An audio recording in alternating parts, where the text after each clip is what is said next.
98.9 Northwest FM's CarTorque with Matty J. You're on, back on 98.9 Northwest FM. I'm in joining the studio with Nathan and James. What's going on, guys? Nothing much. How you going? Yeah, not too bad. Not bad. I was listening to your show on the way in. It was pretty good. Yeah, pretty good. Classic, cult classic. Nothing wrong with that. We'll talk about cult classics last week. With cult cars. Cult cars. But tonight's show we're going to talk about a few different things. We're going to talk about Mighty Car Mods. Yeah. Because I know we're big fans of Mighty Car Mods. Yeah. Mighty and Moog, please come on the show. Please come on the show. Hashtag Mighty Moog, please come on the show. We should start that. They'll do it. They will. We'll have to get them on the show. But also we're going to have to. We're going to talk about my one of my pet hates, SUVs. Oh yeah, I hate SUVs. So we'll dip into them a little bit later in the show. But I'm going to get mad. Ooh, this is perfect for me. I can rant. Well, I've got some things to say about those SUVs, those pesky bastards.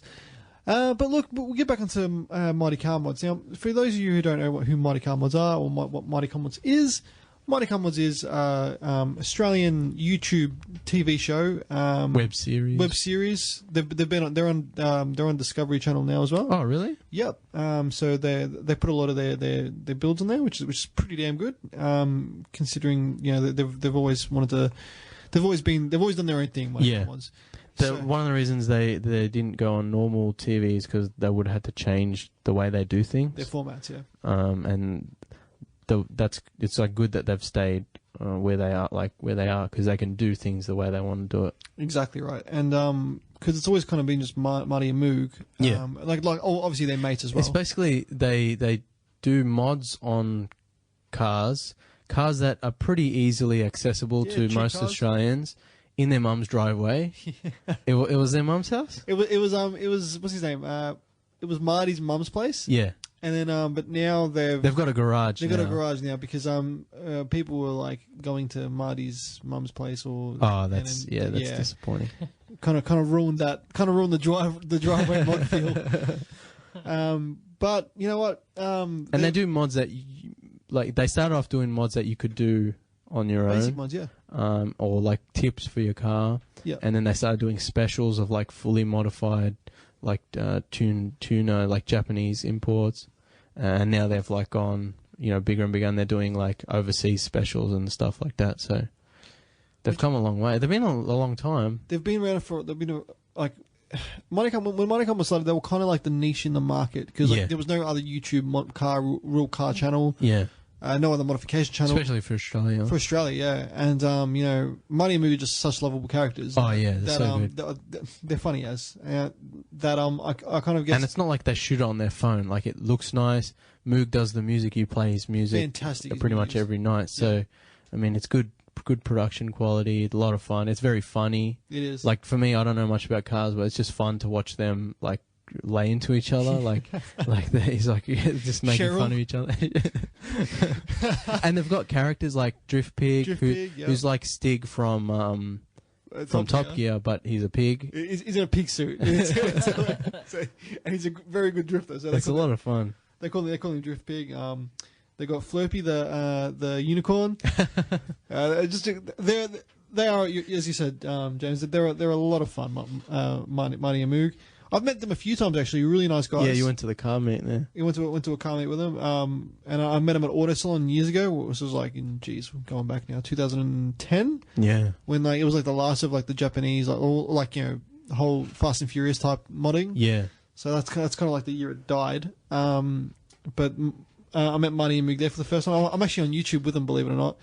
They're because Patrick, James' brother, he got interviewed when he was like 10. No way. Yeah, I was like, kid you not. And like they were interviewing him, they're like, "Oh, that's a nice GDA you're in front of." He's like, "Oh yeah." He's like, "Is it mine?"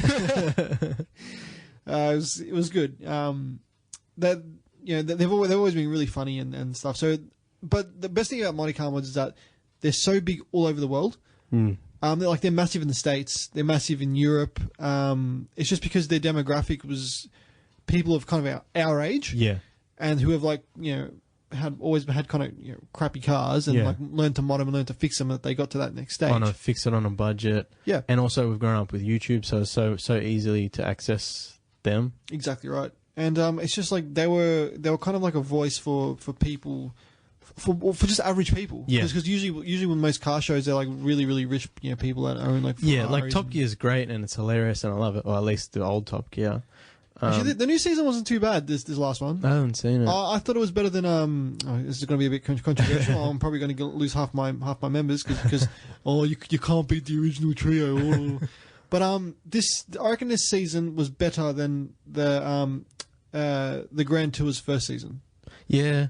Okay. Because the Grand Tour it was good. It was a bit. Whereas this season of Top Gear, because they got rid of Chris Evans, Yeah. it was just it was pretty much LeBlanc, Harris, and Rory Reid was fantastic. It was a really really good season. I watched every episode and I thoroughly enjoyed it. Okay. Yeah, but what I was saying was like, it's a lot of fun and I love it, but it's like they review supercars. They do like track runs that have celebrities on. Yeah. Like it's a different kind of show. It Whereas is. Mighty Car Mods is like for young Australians doing up their cars Or broke. who are broke. Yeah. Because But it's got a real sense of humor to it, and it's not like I said, it's not shot on a potato. Like it's done very well. Yeah. And it stands up with Top Gear. Like it does. Like they are like the most popular. They are one of the top YouTube channels on the net Yeah. on YouTube. On Like YouTube. I think they're still top 10. They've held that for years. Even if you look at their earlier stuff, like when they were really really budget, they would still put a lot of effort into their production with all their music and everything. So massive props to them because they are for me, they're kind of my idols in Australia in a way because they're really. They're one of the reasons that's inspired me to be on the radio because like they've really pushed forward. Not all car guys are bad people. We're not all hoons. not all hoons, yeah.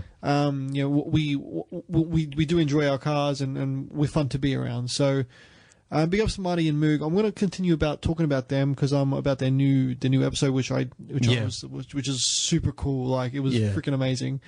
But first we're going to play the song because Moog actually released. Like a little LP for that. It's just because the car the Toyota Cresta that they had, it's from the 80s.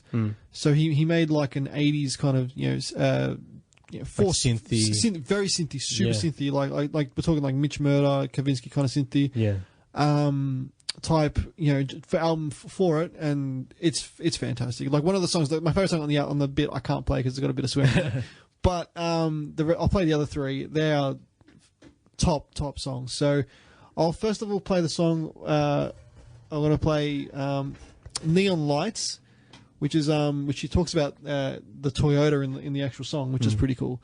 So I'll play that in a second right after this break. We'll see you on the other side. You're back on 98.9 Northwest FM. This is CarTorque with Matty J. That was Moog with Neon Lights featuring Kate Turner. So big ups to Aussie music because we like to support Aussie music here on community radio. Anyway, we're talking about Mighty Car Mods just before, and we just heard some tracks off Mighty Car Mods' latest LP, or Moog's latest.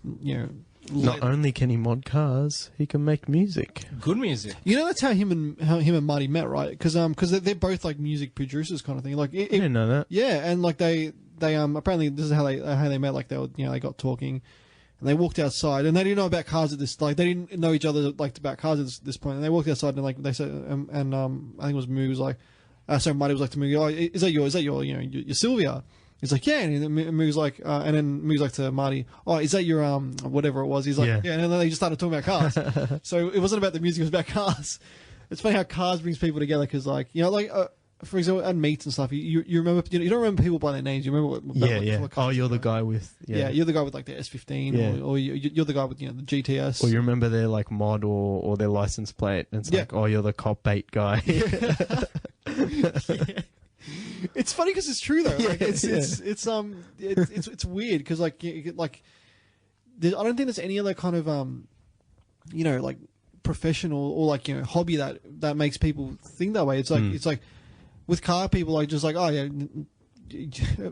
For example, like Jeremy Clarkson summed it up perfectly. It's like when Eric Banner came on the show to talk about what's called I forgot the name, like the Beast. I forgot the name. The car. Yeah, the car. He was like Jeremy Clarkson was speaking to some Aussie guys in the studio before Eric Banner came on. During class was like to the guys, "Oh, I've got Eric Banner coming on tonight," and the two Aussie guys like, "Ah, it's a four bloke," like just straight out, like they knew they didn't care about him, they cared about four bloke because they were Holden blokes. So it's just funny how that kind of works. But yeah, Mighty Car Mods, we'll get back onto them because they released their, I guess it was a 30-minute kind of special, like to make a 10-second car, and they used. Well, they went to Japan and they bought a car which they pretty much road tripped across Japan, and it was an old 80s spec Toyota Cresta. Yeah, it's pretty much similar to like a Cressida that was here, like they were kind of like luxury rear drive kind of cars. Anyway, they brought it to Oz, and they're like, well, what are we going to do with it? Let's make it into a 10-second car. So they did it for like a pretty decent budget as they usually do, and they bought. And a written off, an XR6 turbo engine out of a written off FG, which was from a junkyard, and they didn't do any engine work to it except for like valve springs and just a couple other little things they did, and then they managed dropped it in, managed to run a 9-second quarter mile, which is just insane. Which is it just shows how strong those Ford engines are. But it was just like they had all the greats in the show. They had Turbo Yoda. They had Benny, the mechanical Stig they call him, and like they're all just kind of working on the car, and they put like this ladder bar rear end, which is sick. So it was really good to see that they've kind of like upped their game, because this was like a real performance based just straight line animal, and they got there. They beat the Camaro. Was it Camaro? Camaro, yeah, they did. But it was a Bumblebee. Bumblebee one. Yeah, like the yellow Camaro. They smashed it. Yeah. I think it was like a kind of like a promotional thing for Transformers. Yeah. But it wasn't like I think their idea was it wasn't they weren't trying to make a Transformers car. It was just a car that's more than meets the eye was the whole thing. Sleeper. It was called a sleeper. Yeah, sleeper. Yeah. So it's like. It wasn't really a Transformer car. It didn't come in Optimus Prime. Yeah, I mean, they did put the Transformers logo on the top. But other than that, it was just an unassuming car that could chop you. Yeah, pretty much. And like they're doing a quest to try and name the car now, and everyone's like, make it Choptimus Prime. Choptimus Prime, yes. It would be so good. That's perfect. It was like a guy right underneath the comment. He's like, this comment wins like life. It's like Choptimus Prime. They're not going to get better than that. So, so I think they should call it Choptimus Prime. Like, I saw that, I just pissed myself laughing. I'm like that so bloody works. No, they're not going to. Yeah, they're not going to get anything better. But yeah, it was cool to see because like people have been wanting for years. Like for example, me, I've been wanting them to see them do like a Barra engine, which is like it's pretty much Australia's best engine of all time. Like I've got one, and a lot of people do because they're just super strong. They make massive amounts of power. But honestly, I didn't expect it to do 9-second quarter miles with just basic mods. Like it had a big massive turbo and it was running on ethanol, but just like. Pretty much a stock bottom end. It ran a 9-second pass, which is pretty crazy. But it was pretty dope because like they're still in like the velour seats and crappy 80s interior. But it was killer, like and it's just mad props to them because they really did a number on that one. That's probably their best one yet. Yeah, that was a good special. Or like if you want to like watch them, like all the specials are good. Great, yeah. That is special like 5 years ago, it was ages ago. Like a zombie car. Oh, that was so like good. A big, like, 4-wheel drive, like, with spikes coming out and all this stuff. Like, they just do fun stuff. And then they do, like, drift cars. And they did a Cuba special for that was cool. for Fast and Furious 8. Yeah.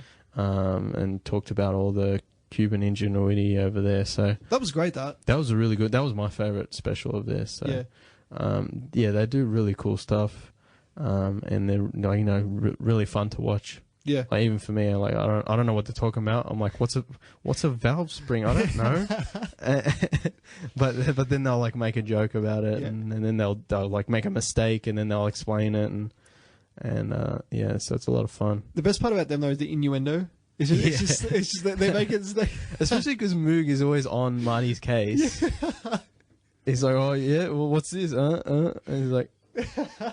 They're just always laying into each other. It's hilarious. It's so good. Like Moog always lays into Marty about one of his ex-girlfriends who was a bit older than him, named Cheryl. So he's like, would Cheryl like this, Marty? And you know he gets serious with Marty because he doesn't call him Marty, he calls him like his full name Martin. Yeah, he's like Martin. He's like, would Cheryl like this, Martin? I started to laugh. So good. Like they make cars fun. Yeah. And that's what I think is missing with a lot of car shows. Yeah. I mean, we like to try have a joke on this show, and you know we rip into each other's cars and you know talk a lot of crap, but pretty much Marty and Mook have like kind of been pioneers for that, for like just like mucking around but having a good time while they're at it, and not taking themselves too. And they serious. still have all the technical stuff. Oh, of course. But yeah, it's like always fun, and the music helps as well. It does.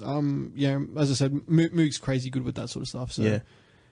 But like for example, they can never always make everybody happy. Like people complaining, you guys should stick to JDM stuff, or why'd you put a Ford engine in a Toyota? That's boring. It's like that's what they said. It's boring if you just did the same thing all over again. I mean, they've been around for what, almost probably 7-8 years. Nah, longer than that, man. Maybe longer. They've been since the beginning of YouTube, 10 years. Yeah, about that. So I mean, they've done pretty much all the Japanese import stuff. They have, yeah. So it's not it's not interesting unless they do different things. I mean, like when they did Mod Max for the Mad Max Mad Max special. Yeah. They put like an LS motor in an S15 and they jacked the suspension. Yeah. And it was. Did you see that episode? Yeah, I think so. That was really, really cool. That was like one of my favorite ones they did. And everyone was like saying, "Oh, it's sacrilege to put a V8 in a." I don't watch this show. Yeah. I feel like I should now. Yeah. You should, yeah. But it's like, so do they do all of this sort of stuff? Like when they're driving these cars, they mod or change spectacularly. They do it in their own sort of private area, or they don't take them on roads or anything. I mean, look, a lot of the cars, like the cars that they own, they obviously they do them street. They do street legal cars, and then they do insane cars that they do track cars. Yeah, I see. Yeah. So they've done they've done a few track cars. They had a bit of like a battle like of last year between Moog and Marty's track car, and because they both bought complete crap boxes. They also do this thing where they get a bomb basically, and they just jack it up and they put the biggest turbo engine, but it's still a piece of crap. Yeah, it's still a shit box. It's kind of like a running joke with them. It's like, and then they talk it up like it's the greatest car ever, and it's like literally falling apart. It's so good. So how much of the show takes place in Mexico? Bits and pieces. Well, yeah. I mean, it helps that they can do track days. So, and like they've gotten really, really big. Like, but they've gotten a lot of sponsorship so they can do some of the mods they've done. Yeah, which is like been really good. Like for them on a professional basis, but also what's good about that's why I keep coming back to Mighty Car Mods is that they've kept to they keep to their roots. Yeah, and they didn't sell out, quote unquote. No, and like their show that's on Discovery Turbo, it's just their YouTube show. They haven't done anything different. They just like if you want to do it, they've said from day one. Yeah, and like they're not going to change the way they do it. No, and like they said, we don't want to do TV because we don't want to change the way we do things. Yeah. And they said to Discovery, if you want to have our show, we're more than happy to give you our show, but it's going to be our show, and you can just use what we've already done. So like they've showed all their specials, they've showed their how-tos, and it's it's been really good to see some actual Aussie people like talking about Aussie cars on there because it's and considering Aussie Top Gear was pretty bad and all that stuff. Yeah, I mean we always said that like when the guys left Top Gear, Marty Moog should just do it, but it's like that kind of takes away from what they're trying to do. Yeah. So it's like it's good that they never changed their format or anything because that's what makes them special. And if they had to do an hour-long TV show with the all the ads and the sponsors, like it wouldn't be the same. It wouldn't be the same. But I guess that's kind of what makes everyone like Mighty Car Mods. Yeah. They've kind of stuck to what they've done. Yeah. And like, look, you get the YouTube hate. Like for example, for the car they built yesterday, built and they posted the video up yesterday. They got so much hate for it, but from people saying they always do that though because car people get. We've talked about anal. They just stupidly. We've talked about on the show before. They're like there are people who are just for people who are just like holding people just for like Toyota JDM people. Yeah, and it's like why can't you like all cars? Yeah, like we're all, you know, we all like cars. We all like different cars. It's like, it's silly just to do one, you know, only this one, only that one. I mean, it doesn't make sense for them. Brand loyalty goes crazy. Yeah, it's like Xbox. I mean, we're talking about during the break, like Xbox fanboys, PS4 fan. It's like, why can't you just like both? Yeah. It doesn't matter. What's that Mexican? Put up with the take dos. Oh, porque no los dos? Yeah. I mean, like, because of the hate they copped like last time, but like they got so much love. They're like, this is the best thing you've ever done. And like all the people from the States are like, how come we have never seen this engine before? This is like Australia's 2JZ. It's like, okay, they got a lot more love than they got hate, but still the hate was just really, really YouTube comments are poison. Like, they're disgusting. Like, I always like find myself scrolling down because I'm like, oh, maybe there's some insightful comments. No, this is nothing. It's legit the pit of hell.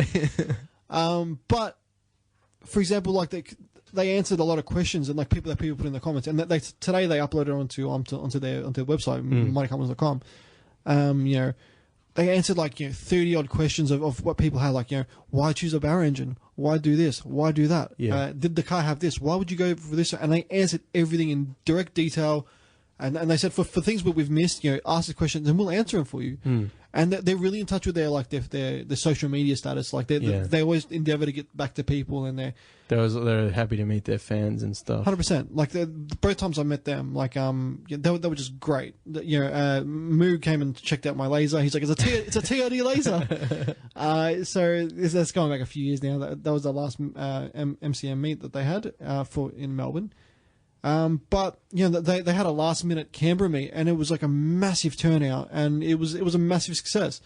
So it just shows like the amount of love they get. Yeah. And all over the world they go. They like, you know, I mean they did like when they go to the States they organize late meets. Japan they go to a lot. They're so well known and so well loved that they kind of get the respect that they deserve. I mean, like, yeah, it's like, if they're authentic, that's what it comes down to, authenticity. Yeah. If something's authentic, people are going to like it. Exactly right. If it comes across as wooden and like they don't really care, it's like... Yeah, and they don't have people like watching them doing like, you can't do this thing, you can't do that. It's like they just do whatever. They know what their fans want. They know what they want to do. So it's not like they're not restricted in anything like that. Yeah, and that's what's the best part about it. And you can tell that they haven't sold it, because like otherwise you'd be doing Lamborghinis and stuff. But they've always kind of stuck to just basic cars that people can buy and mods you can do. I mean, like they've gone to like they've done some big budget builds, like, you know, for example, Supergrams, which is like a 12 episode series. But they detailed every step of that build, and that's been Marty's daily for a while now. But yeah, and they also use these cars as dailies too. Yeah. So it's like they do them up, but it's like they're cars you can drive. Yeah. Except for the special ones. Yeah, but I mean, like the one they did last night, that's just a drag car. Yeah. Like that. Like it's still got a full interior and everything, but it's got a roll cage. And like when I say they're dailies, like the actual day, like they drive these to the shops every day. Yeah, like it's not like a stunt. It's like they love cars. They buy cars, do them up, and then they drive them in their normal life off camera. Yeah. And then when they're sick of it, they go, let's do another special where we make another car. You know, it's And it's great. They've made some great cars for us. Like Moog, he's always been a mini guy, like original mini guy. So he imported a mini from Japan. Was one of the last ones, one of the last original minis made. And he first of all supercharged the original engine, and decided that wasn't enough power. So then he put a Honda VTEC B16 engine in it, and that's his daily drive. And he's like, it's stupidly insane, but it's great. And Moog's got and Marty's got like an 11 or 12 second Liberty wagon. They have fun and they enjoy their cars, and it's really, really good to see. And it's, for me as a car enthusiast, I've seen every one of their episodes, not because of their stuff, but because I support them, because they are in essence what I and like a lot of us aspire to be. Just basic guys having a laugh, doing stuff we enjoy. With you, they use their own money. Like they never take any money off anything. They do everything themselves. And they say for us to keep funding this, for us to keep our stuff going, they have like their shop where they sell all their merchandise. Yeah. Which is like I support, like I buy all these music, and it's great. And this is what it comes down to all the time, is having a laugh. Yeah. If you're watching a show, or even something on the TV, like Top Gear, the original Top Gear, the classic Top Gear, they have a laugh. Yeah. And it's like all the specials are amazing because it's like they rib each other, they have a laugh, they're genuinely enjoying it, and it's like you can really tell the difference when someone's like actually enjoying something or having a laugh with their friends, and when it's fake. 100%, and that's the best part about Monte Carlo. So like if you watch like one episode of it, you'll be like, okay, I get why this show's so big, and you'll see all their views is like 20 million views on episodes, and this is just like a two bog standard Aussie guys out of Sydney. It's just crazy. But it was good to see like with the soundtrack I'm playing tonight off the latest Cresta build. As soon as they put it up online, as they put it on Spotify, iTunes and stuff, it went number one in like so many countries on iTunes. It was insane, and I'm just like, what? They're talented guys. Yeah, so it was big massive props to them. MCM, if you're listening to us, This has just become an ad for Monte Carlo. it has. Like, if they don't come on now, it's just insulting. We love them, man. So, Marty and Moog, I don't know, bring Drift Pig as well. Bring Turbo Yoda, bring Dose Vader. These are characters that they've got in their show. They've got real names, but they just call them Dose Vader. And they name all their cars as well. Yeah, they're so good. Like Super Gramps. Super Gramps. And they had the Blue Turd, which was just great. That was a hit box.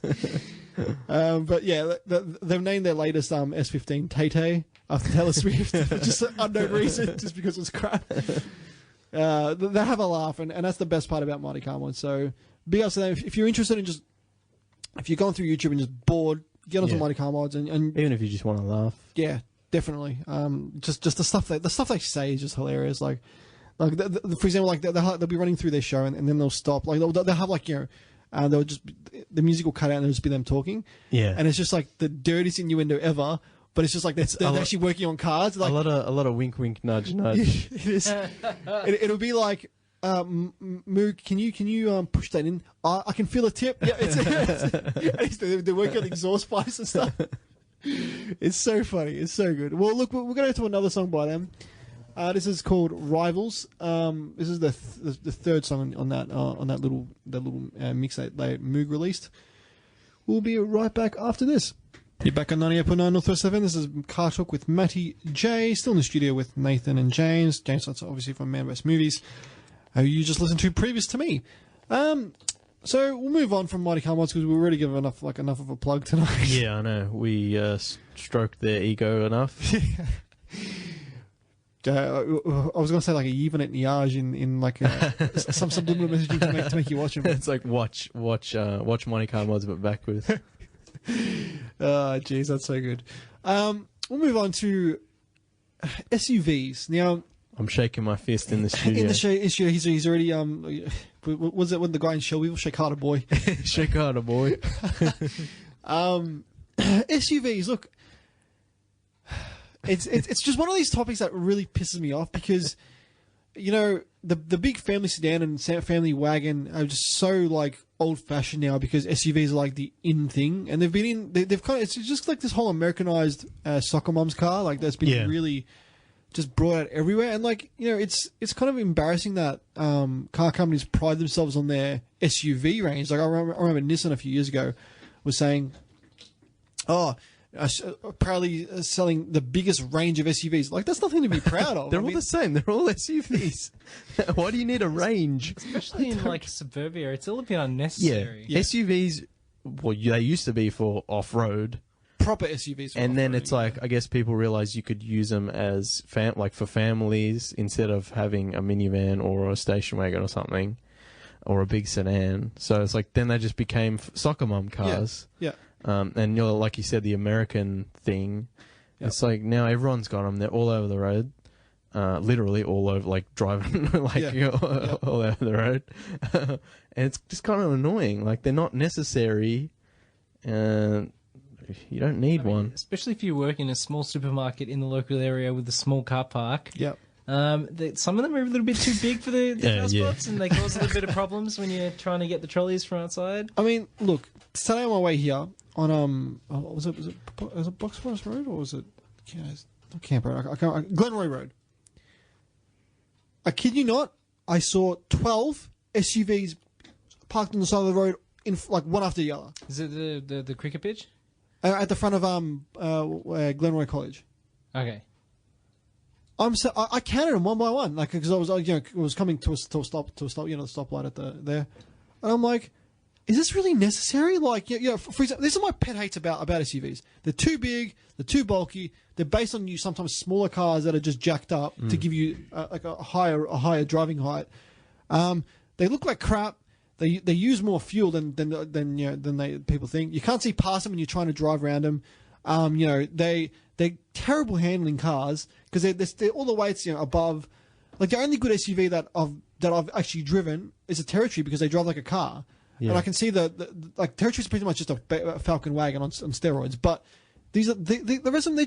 They're just pointless. They've got no off-road capabilities at all. Yeah, I feel like most people drive them because it gives them a sense of confidence because you're in this big giant monster truck.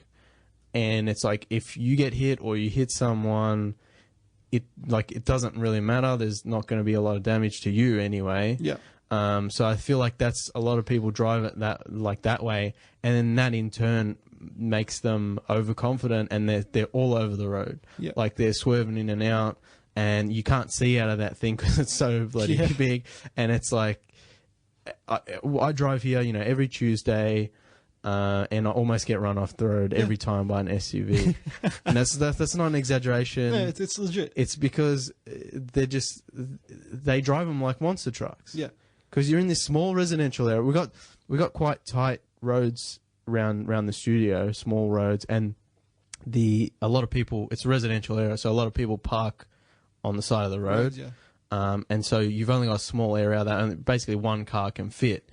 And if there's an SUV, you're screwed. Like they'll barrel down there no matter what. Like even if you get in first, they're gonna come after you. Yeah. So you kind of just have to swerve it out of the way. Yeah, that's the worst part about it is like, when you ask an SUV driver why you bought an SUV, they'll tell you one of two reasons.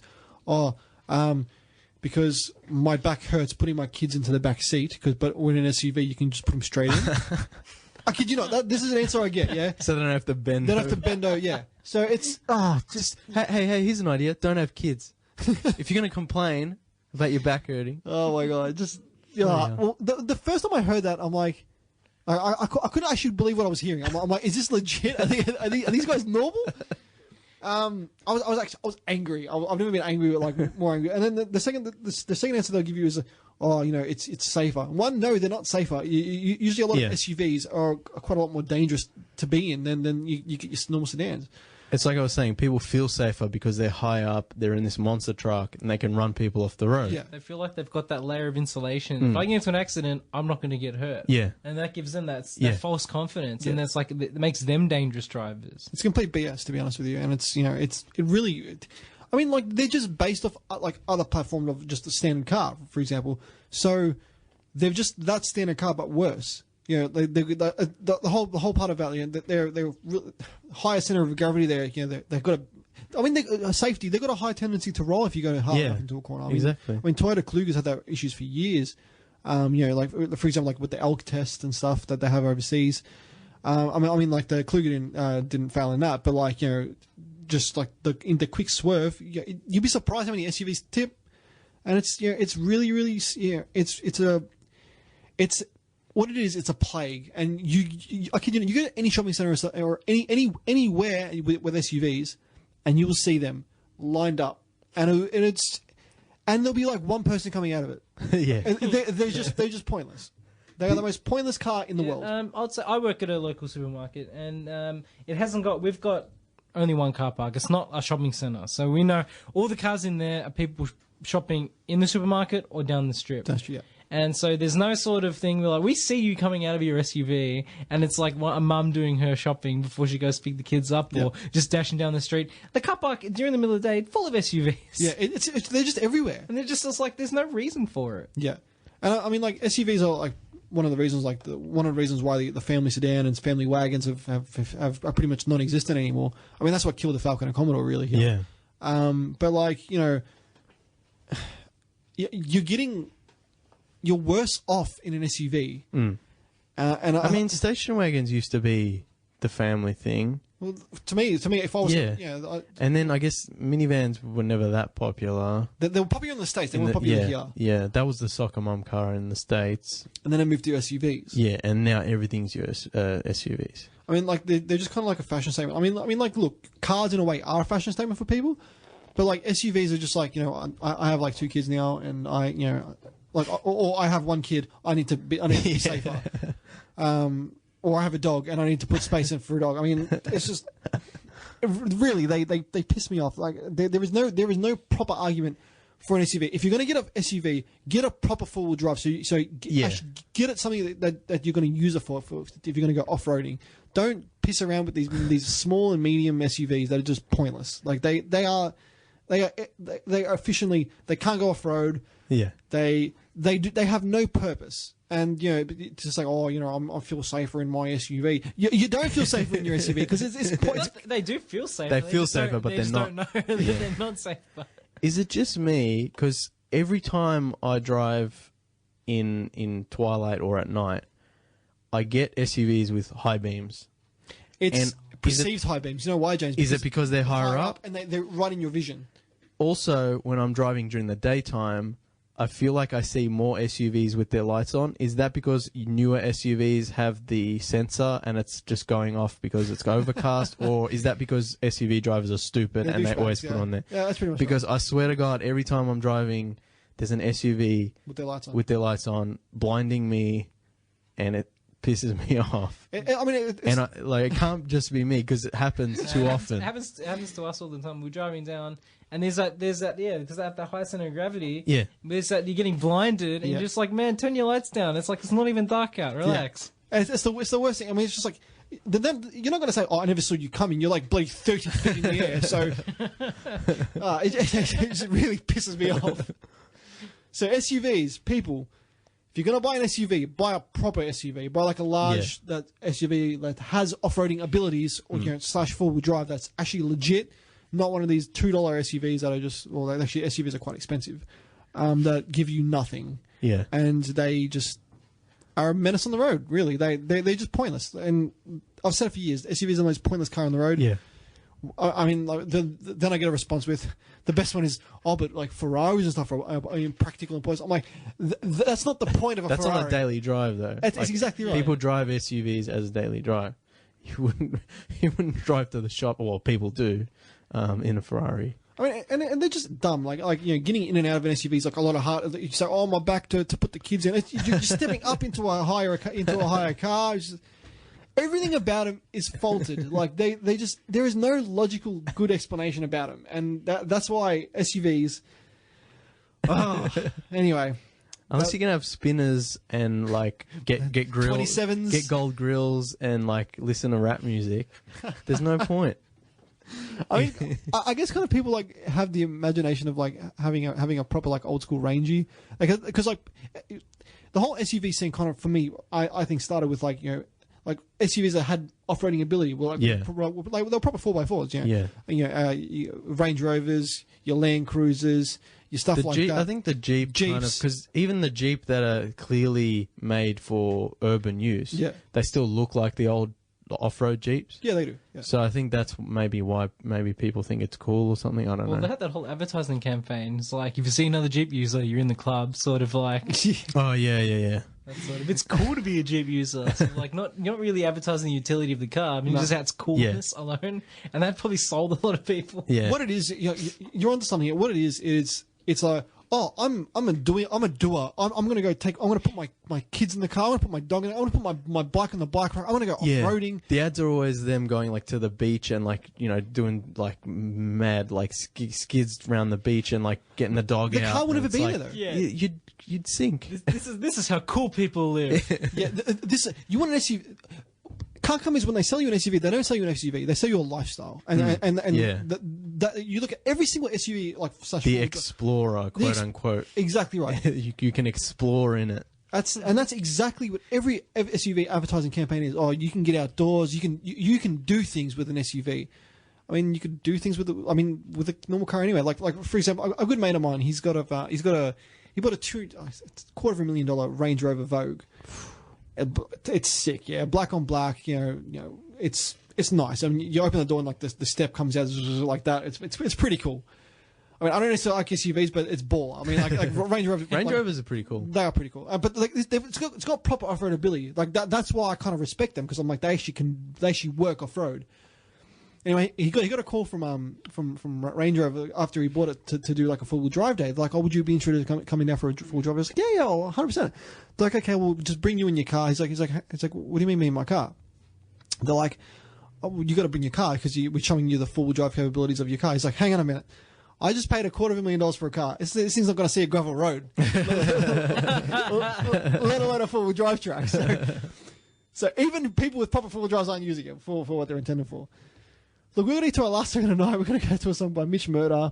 We'll be right back after this. That was Mitch Murder with Interceptor. Good track. That's pretty much all we got time for tonight on Car Talk with Matty J. Thanks again, guys, for coming in. No problem.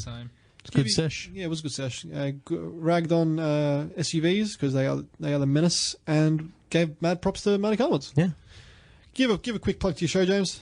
Man vs. Movies every Tuesday, 6 p.m, 98.9 Northwest FM. Like and share the Facebook. We're on iTunes. All the old episodes are on iTunes. Man vs. Movies.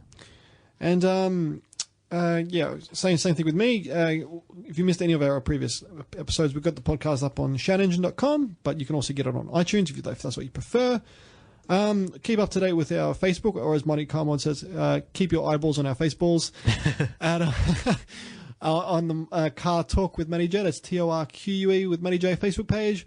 We're always posting stuff up there, posting the latest podcast, and I'll be much more relevant from now on, because I'm finishing up with uni and everything. So there'll be a lot more car related memes and car related stuff. You'll be seeing a lot more pictures of me and my cars, which is that's an ever growing list, on the Facebook page. So you'll be hearing updates with the Merc, which is we'll get to that next week.